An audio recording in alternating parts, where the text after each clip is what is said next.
Sarah slammed the front door of her suburban Chicago home, her heart pounding like a war drum. At 45, she'd finally mustered the courage to tell her family the truth she'd buried for decades. She was in love with the woman.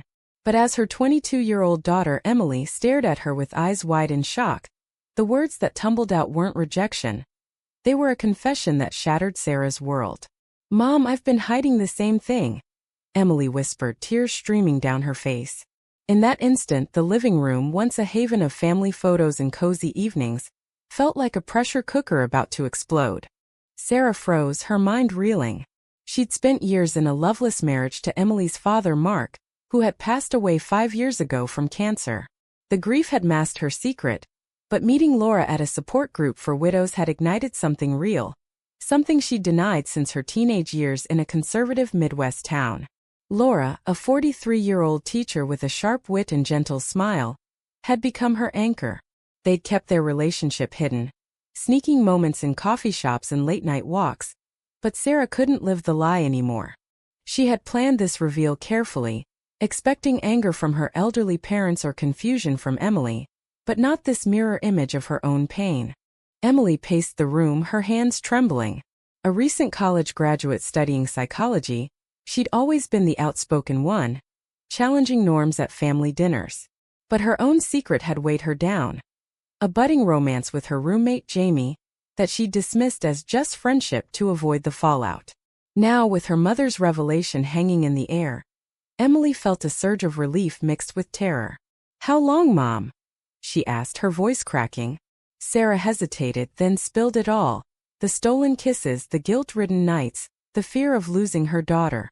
As they talked into the evening, the conversation shifted from shock to shared vulnerability. But Sarah couldn't shake the unease.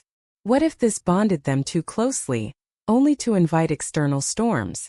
The next morning, Sarah's phone buzzed with a text from her sister, Karen, who lived across town.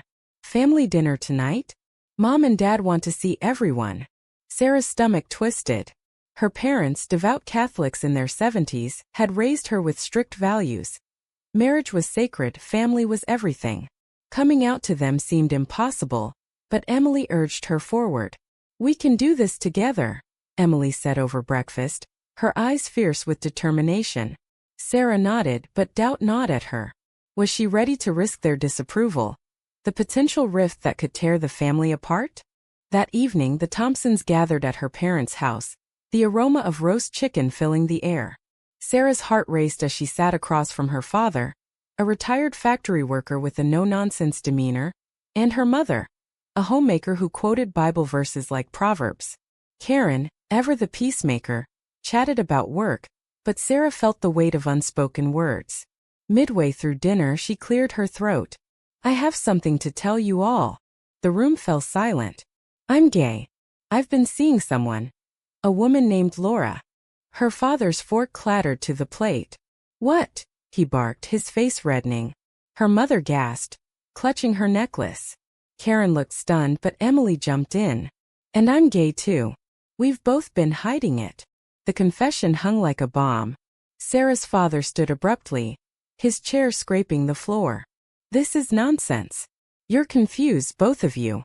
He stormed out to the garage, leaving a trail of hurt. Her mother wept softly, murmuring about sin and salvation. Karen tried to mediate, but the damage was done. As Sarah drove home with Emily that night, silence enveloped them. The price of truth was already mounting. Family bonds strained, judgments cast. But Sarah wondered if this was just the beginning. In the days that followed, ripples spread. Sarah's workplace, a mid-sized accounting firm, buzzed with whispers after a colleague overheard a phone call. Her boss, a progressive type, offered support, but clients from conservative backgrounds began pulling accounts. "We prefer traditional values," one email read. Sarah's savings dwindled as she fought to keep her job, her decisions now under scrutiny. Meanwhile, Emily faced backlash at her internship. Friends distanced themselves, labeling her attention-seeking. But amid the chaos, Sarah and Emily grew closer, sharing stories of crushes and heartbreaks. Laura became a fixture, offering quiet strength, but Sarah sensed Emily's growing resentment. Not toward her, but toward the world that forced them into hiding. One afternoon, Sarah received a call from her mother. "We need to talk alone." At the house, her mother sat rigidly, a Bible open on the table. "This isn't you, Sarah. Think of your daughter. She's following your lead into sin." Sarah's blood boiled. "Emily is her own person. This is who we are." The argument escalated, words like disgrace and eternal damnation flying. Sarah left in tears, questioning if her coming out had poisoned Emily's path. That night, as she lay awake beside Laura, she realized the true cost. Not just external rejection, but the internal war of doubt. Had her bravery been a gift or a curse? The following week brought a fragile calm, shattered by an unexpected betrayal. Sarah's father, in a fit of rage, had confided in their church pastor, who promptly organized an intervention disguised as a prayer meeting. Sarah arrived at her parents' home, Laura by her side for support, only to find a room full of extended family and church elders. Emily was there too, dragged in by Karen under false pretenses. The pastor, a stern man in his 60s, opened with scripture. "We love you, but we must guide you back to the path." Sarah felt trapped, her choices dissected like a moral autopsy. Arguments erupted. Her uncle accused her of dishonoring Mark's memory. "He'd be ashamed," he spat. Laura defended Sarah, her voice steady. "Love isn't a sin." But Emily, cornered, lashed out. "This is bullshit. You're all hypocrites." The room exploded in chaos, with her father demanding they leave. As they drove away, Sarah's hands shook on the wheel. "I should have seen this coming," she muttered. Emily stared out the window, silent fury brewing. That night, Emily confessed to Sarah. "I almost denied it all to make them stop." The admission stung. Sarah's decision had pulled Emily into the fire. Society's backlash intensified. A local newspaper picked up the story after an anonymous tip, framing it as family torn by lifestyle choices. Sarah's phone rang nonstop with reporters. She declined interviews, but the damage spread online. Trolls flooded her social media with hate. Disgusting. Think of the children. Emily's university friends rallied in support, but her extended family cut ties. Karen, torn between loyalty, stopped calling. Sarah's job hung by a thread. A major client withdrew, citing reputational risk. Financial strain mounted, bills piled up, forcing Sarah to dip into savings meant for Emily's future. In this turmoil, Sarah and Laura's relationship deepened, but cracks appeared. Laura, from a more accepting family, pushed for public defiance. "We march in pride. Show them we're not ashamed." Sarah hesitated, fearing more harm to Emily. One evening over wine they argued. "You're letting fear win," Laura said. Sarah snapped back. "Easy for you, your life's not imploding." The fight ended in tears, Laura storming out. Alone, Sarah questioned her choices. Was love worth this destruction? Emily, meanwhile, navigated her own storm. Jamie, her girlfriend, offered solace, but Emily's doubts grew. At a campus support group, she met others facing similar rejections, but one story haunted her. A woman disowned by her family, leading to depression. Emily confided in Sarah. "What if this breaks us forever?" Sarah held her, but inside guilt consumed her. Had her coming out inspired Emily, or doomed her to the same pain? A turning point came at a family therapy session Sarah insisted on. Karen mediated, her parents reluctant attendees. Her father admitted fear. "I don't want to lose you to hell." Her mother wept. "We raised you better." Sarah shared her story, the years of denial, the joy Laura brought. Emily added her voice. "This isn't a choice, it's who I am." Glimmers of understanding emerged, but her father walked out again. Progress felt illusory, the emotional toll steep. As weeks passed, Sarah faced a moral crossroads. A job offer came from a firm in liberal San Francisco, but it meant relocating, leaving Emily behind or uprooting her. "We could start fresh," Laura urged. Emily encouraged it. "Go, Mom. I'll be fine." But Sarah saw the sacrifice, Emily abandoning her life here. The decision loomed, a test of priorities, self-fulfillment versus family stability. One rainy night, Emily confronted Sarah. "Your coming out gave me courage, but it's also ruined everything." The words cut deep, echoing Sarah's fears. They argued fiercely, about blame, resilience, the ethics of timing. Emily stormed off to Jamie's, leaving Sarah in despair. Laura returned, offering comfort, but Sarah pushed her away. Maybe this was a mistake. The relationship teetered, the price of authenticity revealing itself in fractured bonds. In the quiet aftermath, Sarah reflected on her journey. From suppressed desires to bold declaration, each step had demanded payment. Lost income, strained ties, self-doubt. Yet in Emily's eyes she saw a spark of defiance, a mirror of her own. The high cost begged the question.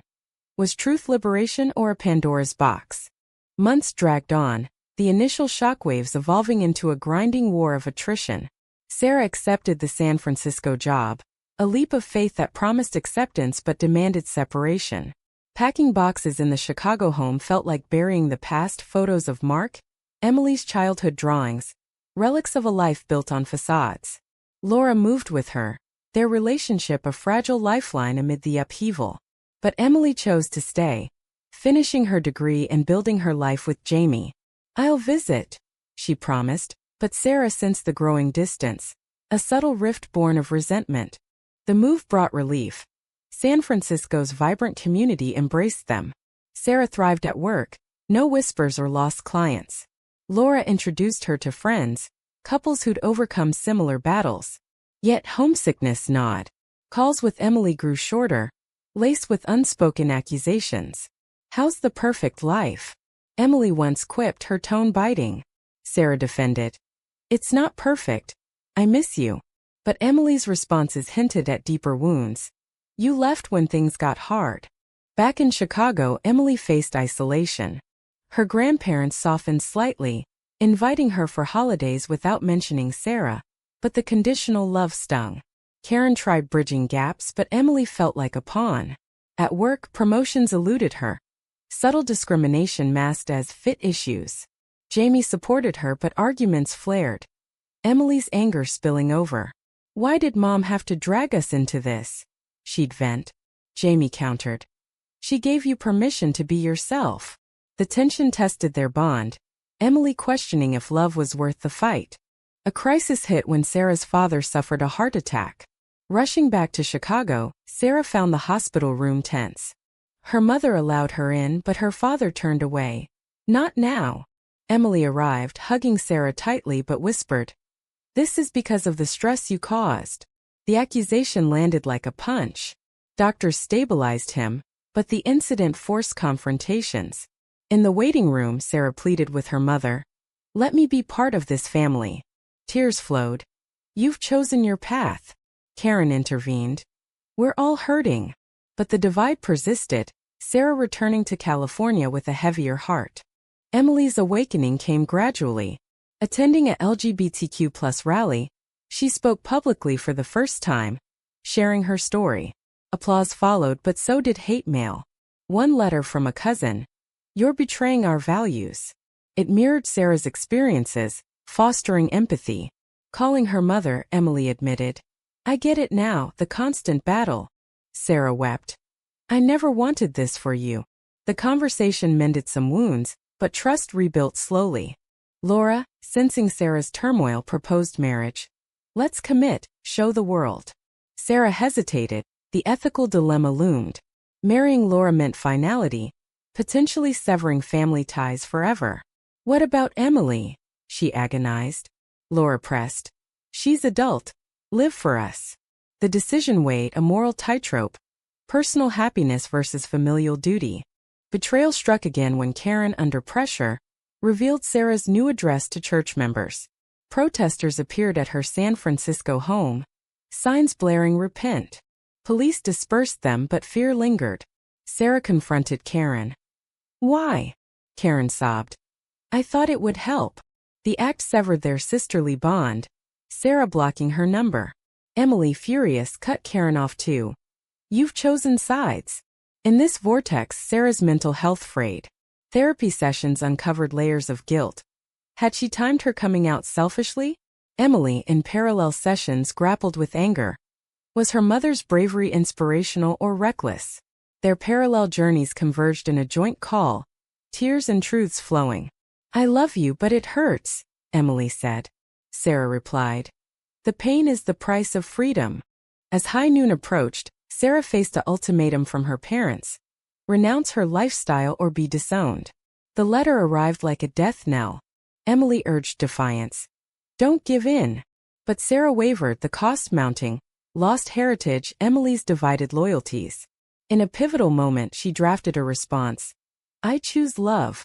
Sending it felt like liberation, but the aftermath loomed ominous. The story's tension peaked in these choices, each character paying dearly. Sarah her family, Emily her innocence, Laura her patience. The narrative of awakening clashed with societal chains, begging reflection on the ethics of authenticity. The disownment letter hit like a final blow, but it ignited a fire in Sarah. She and Laura married in a small San Francisco ceremony, friends as witnesses. No family attended. Emily cited finals, but Sarah suspected avoidance. The vows brought joy, yet bitterness tainted it. Photos captured smiles, but Sarah's eyes held shadows. This is our victory, Laura whispered. Sarah nodded, but inside, victory felt hollow without reconciliation. Emily, watching via video, felt a pang. Her own relationship with Jamie strengthened, but echoes of family loss haunted her. Graduating with honors, she landed a job in counseling, helping others navigate identity crises. Yet, at her ceremony, empty seats for grandparents stung. Calling Sarah post-event. Congrats on the wedding. Wish I was there. Sarah detected strain. You could have been. The exchange highlighted the chasm, mutual support laced with blame. Society's pressures evolved. Sarah's story went viral after a podcast interview, drawing both praise and vitriol. Supporters sent letters. You're inspiring. Detractors harassed. Death threats, doxing. Laura quit her job for safety, relocating to a quieter neighborhood. The trade-off? Freedom for security. Emily faced similar scrutiny. A client refused her services, citing bias. She fought back legally, winning, but exhaustion set in. Is this worth it? She confided in Jamie. A family reunion loomed, Karen's birthday. Emily attended, hoping to mend fences. Her grandparents were civil but avoided Sarah's name. How's your friend? Her mother asked about Jamie. Emily snapped. Girlfriend. And mom's wife now. Silence fell. Her father grumbled. Not in this house. Emily left early, vowing no more. Calling Sarah. They're hopeless. Sarah sighed. Maybe, but they're family. The conversation revealed Sarah's lingering hope, contrasting Emily's resolve. Moral quandaries deepened. Sarah volunteered at a LGBTQ+ center mentoring youth. One teen's story mirrored hers. Parental rejection leading to homelessness. It forced reflection. Had her choices spared or sentenced Emily to similar strife? Emily, counseling a mother like Sarah, grappled with empathy. Coming out isn't selfish, hiding is. Yet, she questioned her own path. Had mimicking her mother been authentic or reactive? Betrayal resurfaced when Laura confessed a moment of doubt. I almost left during the protests. Sarah felt punched. Why tell me now? Laura? Honesty's our foundation. The revelation tested trust, Sarah withdrawing emotionally. They argued about priorities, Laura wanting kids via adoption, Sarah fearing more complications. We've paid enough, Sarah said. The impasse highlighted sacrifices. Laura's dreams deferred for Sarah's battles. Emily's turning point came in therapy. Mom's coming out freed me, but chained me to her fight. The insight led to a visit to San Francisco. Over dinner, truths poured. I blamed you for the pain, but it's society's fault. Sarah admitted. I rushed it, thinking bravery equaled speed. Tears bonded them, but Emily's parting words. Don't expect miracles with Grandma and Grandpa. Sarah nodded, accepting partial healing. As tension simmered, a health scare for Sarah's mother forced contact. Hospitalized with pneumonia, she called Sarah. Come home. Sarah flew back, Laura staying behind. In the room, her mother whispered. I miss my daughter. Sarah held her hand. I'm here as I am. Her father hovered, silent. Emily joined, the trio united briefly in crisis. Recovery brought tentative talks. No full acceptance, but no outright rejection. We'll try, her mother said. Sarah returned west, hopeful yet cautious.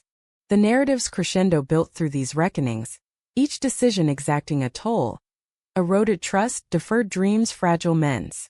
Characters emerged scarred but wiser. Their journeys a tapestry of loss and gain. The price of identity loomed large, inviting debate on its worth.